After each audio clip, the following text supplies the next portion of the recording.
درنو زده کوونکو په سلام او مینه درته ښه راغلاست وایم په دې هیله چې راته روغ جوړ او خوشحاله وئ.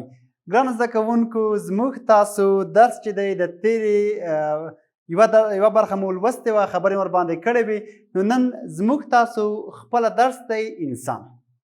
صحیح دی؟ مخکې له دې چې درس شروع کړم راځم لومړی له تاسو پوښتم په تېره برخه کې موږ په څه اړه خبرې وکړې؟ آفرین، د انسان په اړه باندې، د انسانیت په اړه باندې، د انسان د کړنو اعمالو کردار رفتار رویې په اړه مو خبرې وکړې، د هغوی د ارزښت په اړه مو خبرې وکړې، د هغوی په اړه مو خبرې وکړې چې موږ تاسو چې کله موږ تاسو چې اشرف المخلوقات یو، موږ تاسو کله چې کار کوو نو ټولنې ته مو څومره ګټه رسېږي. صحیح ده؟ په دې اړه مو پراخه خبرې وکړې، په هر څه باندې مو جدا جدا بحث وکړو. سمه ده؟ نن راځم زموږ تاسو درس ته. عنوان دی انسان، لوست څلورم، برخه دوهمه ده او اووم مخ یا اوومه صفحه ده. صحیح دی؟ کتابونه مو خلاص کړئ. آفرین. کتابچې لرئ؟ آفرین، کتابچې مکمل پنسل مو هم ورسره تیار کړئ. صحیح ده؟ آفرین. راځم درس ته. د دې درس موخه څه ده؟ په کتاب کې څه راوړي دي؟ صحیح دی؟ تاسو به ورته متوجه اوسئ. کتاب ته مو ګورئ، د متن سم لوستل چې دغه متن چې دی دغه متن دغه لیکنه چې شوې ده دغه به صحیح ولولئ، یعنې دې به صحیح لوستل ښه صحیح زده کوئ چې کوم ځای کې تېروتنه ونه کوئ. بل چې دی لیکل، دا کوم درس چې موږ ولوستلو دا به موږ تاسو بیا په خپلو کتابچو کې ښه منظم څنګه کړو؟ ولیکو. ځکه که چیرې ډېر ولیکئ نو ستاسو ګوتې به ډېرې ښې ورباندې ماتې شي، ښې به عادت شي ورباندې. نو بیا به دا ستونزه تاسو ته نه لري چې کله تاسو لویان شئ، غټان شئ، پوهنتون ته لاړ شئ، له هغو څخه وروسته وظیفو چښتن شئ، نو تاسو بیا په لیکلو کې ستونزه ولرئ. سمه ده؟ املا به مو ډېره ښه ټیټه زده وي او په لیکلو به مو هم ډېرې ښې ګوتې ماتې وي. بل چې دی د انسان د ارزښت او اهمیت په هکله زده کوونکو ته باید د ښوونکي لخوا معلومات ورکړل شي چې هغه مو په تېره برخه کې پراخه خبرې ورباندې وکړي. اوس راځم درس ته.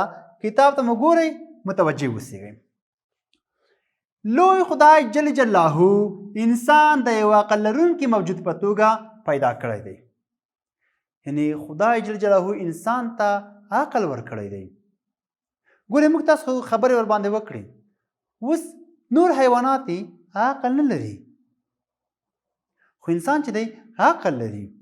د عقل په واسطه ډېر ډېر لوی لوی کارونه کولی شي. کتاب ته مو ګورئ، دویم خط. انسان د عقل او فکر په واسطه کولی شي لوستل او لیکل زده کړي. تاسو کله کوم آس لیدلی دی چې دی لیکل وکړلی شي یا کتاب ووایي؟ نور حیوانات مو لیدلي، پشۍ مو لیدلې ده چې لیکل وکړلی شي؟ لیدلې مو ده، خو کله مو لیدلی؟ داسې مو لیدلي چې هغه کتاب ووایي؟ نه مو ده لیدلی که نه؟ نو ځکه هغوی عقل نه لري. صحیح ده؟ انسان چې عقل لري، فکر لري، د فکر او عقل په واسطه کولی شي چې ښه لیکل او ښې زده کړې وکړي، پوهه او معلومات ترلاسه کړي، مختلف شیان زده کړي، مختلفو شیانو په اړه باندې ډېرې خبرې وکړي. ځکه نو موږ وایو چې انسان یو داسې موجود دی چې عقل او فکر او ذکاوت لري. نو موږ تاسو ځکه ویلی شو چې انسان عقل، فکر او ذکاوت درلودونکی چې دی موجود دی. ځکه موږ تاسو کولی شو د عقل او فکر په واسطه ډېر غټ غټ کارونه وکړو کړي مو چې دي. سمه ده؟ لوی خدای جل جلاله انسان په ډېر نیک ښایسته صورت او جوړښت سره پیدا کړی دی. د انسان جوړښت چې دی دا کوم جوړښت چې موږ ته خدای پاک راکړی دی دا ګوره ډېر نیک جوړښت دی، ډېر ښایسته جوړښت دی. او خدای پاک چې موږ تاسو ته کوم کوم اندامونه راکړي دي او د هغې هر نعمت چې موږ تاسو وګورو د خدای پاک چې موږ ته یې راکړی دی، که چیرې موږ تاسو همیشه هم د هغو شکرانه ادا کړو ادا به نه شي. مثال که چیرې خدای نخواسته زموږ تاسو یوه سترګه نه وي، خدای نخواسته سترګه مو مثال نه وي، څومره زحمت به وباسو، څومره منډې به ورباندې وکړو، څومره خرچې به ورباندې وکړو، څومره پیسې به ورباندې مصرف کړو، څومره ستونزې به ووینو، خو یوه سترګه به جوړه نه کړلی شو. که چیرې موږ تاسو دغه غاښونه عادي غاښونه ګورئ که چیرې دغو روغتیا ته فکر ونه کړو صحیح دی هغه یو وارې خراب شي څومره سختي به وي چې موږ تاسو غاښ درد کوي خدای پاک موږ تاسو ته ګورئ جوړ غاښونه جوړ سترګې جوړه پوزه جوړ صورت جوړ لاس جوړ پښې جوړ فکر جوړ زړه هر څه ټول ښه ښه راکړي دي یعنې موږ تاسو باید دې څنګه کوو هر نعمت شکرانه باید ادا کړو صحیح ده ښه عقل او فکر انسان ته په نورو څارویو او ژویو فضیلت برخه کوي ګورئ مخکې خبره مې چېرته وکړه مثال اوس درته وایم چې دا حیوان دی تاسو یې ګورئ څومره ښه برګ برګ جوړ دی هغه بچونه یې وینئ ورسره دلته چې دی دا یې بچونه دی وینئ وخواته در ګوري وینئ که نه دا عقل و فکر نه لري ګورئ خو انسان عقل و فکر لري ځکه انسان له دې څخه فضیلت لري بهتري لري ښهوالی لري انسان چې دی اشرف المخلوقات پیدا شوی ګورئ مثال که نور حیوانات وګورو اوس دا وګورئ څنګه عجز ناست دی وینئ خو دا عقل و فکر نه لري انسان له دې ټولو شیانو څخه ډېر بهتره دی که چیرې مثال دې ته وګورو دغه دوه غویان وینئ قلبه کوي یو ویم ورته وایي ځینې خلک ګورئ څومره غټ غټ دي خو انسان له دې ټول څخه بهتره دی او دا ټول د انسان په ګټه باندې استفاده کوي ګورئ ځکه انسان چې د اشرف المخلوقات بهتري لري د شیانو سره صحیح دی ښه عقل د انسان د پرمختګ سبب ګرځي همدا عقل دی چې موږ تاسو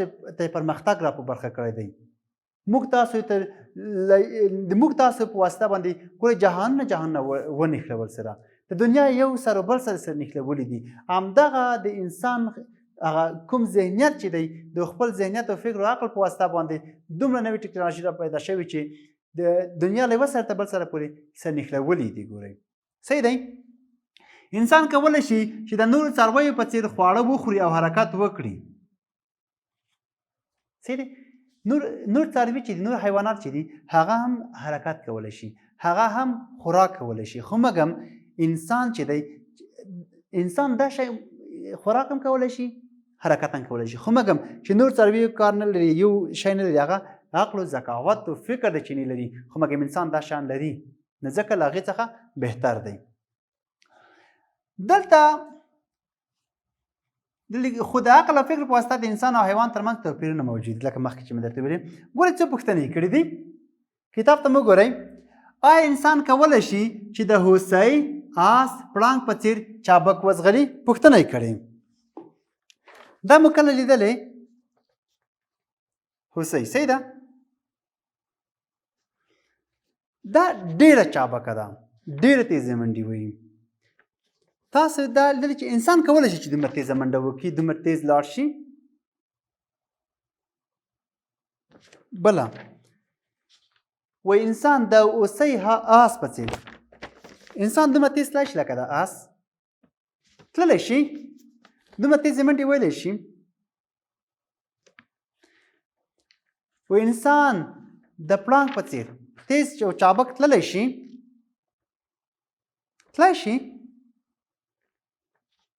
تللی شي دې په څېر تیز تللی شي آفرین انسان که په خپله باندې ګوره تیز نشي تللی خو مګم دا کوم شان چې د را پیدا کړي رامنځته کړي د هغه په واسطه له دې څخه تیز دي د دې څخه چالاک او چابک دي بل آیا انسان کولی شي چې د کب په شان تر اوبو لاندې ژوند وکړي آیا انسان کولی شي چې لکه اوبه لکه مایع د اوبو لاندې ژوند وکړي کولی شي بله پوښتنه یې کړې آیا انسان کولی شي چې د مرغانو په شان والوځي هوا کې پروازونه وکړي کولی شي انسان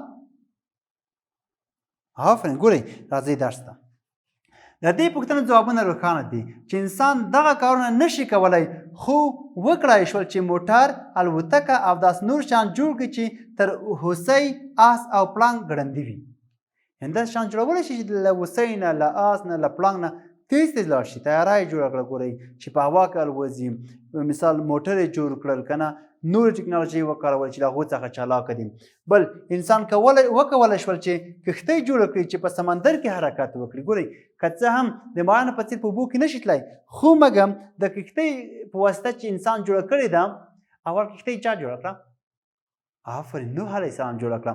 ښه نو انسان کولی شي چې د دغه ټکنالوژۍ په واسطه چې کښتۍ جوړه کړې ده په اوبو کې د سمندر لاندې ژوند وکړي. بل بس دا ټول شیان د انسان د عقل او فکر محصول دي. نو دا څنګه دی؟ دا چې دومره موږ تاسو کولی شو، دا څنګه موږ تاسو عقل او فکر درلودو که نه؟ هغه څه چې مثال موږ تاسو دومره لوړو پوړیو ته ورسولو، دومره لوړو مرتبو ته ورسولو، هغه څه وو؟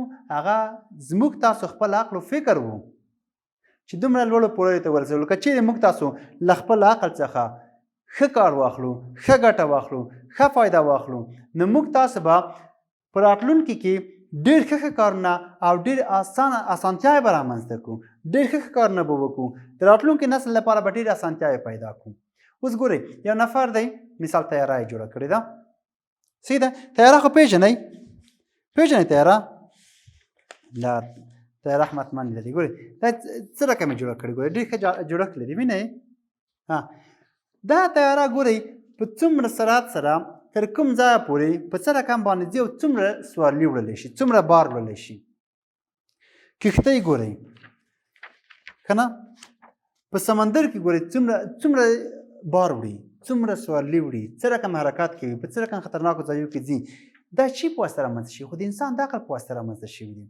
هغه څه چې انسان لري نور حیوانات نه لري. خو موږ تاسو باید د خپلو هغه شتمني چې موږ تاسو عقل او فکر ذهنیت دی له هغو څخه صحیح استفاده وکړو. که چیرې مو صحیح استفاده وکړه نو موږ تاسو په راتلونکي کې انشاءالله ډېره ښه آینده ولرو، راتلونکی به مو ډېره ښه روښانه وي.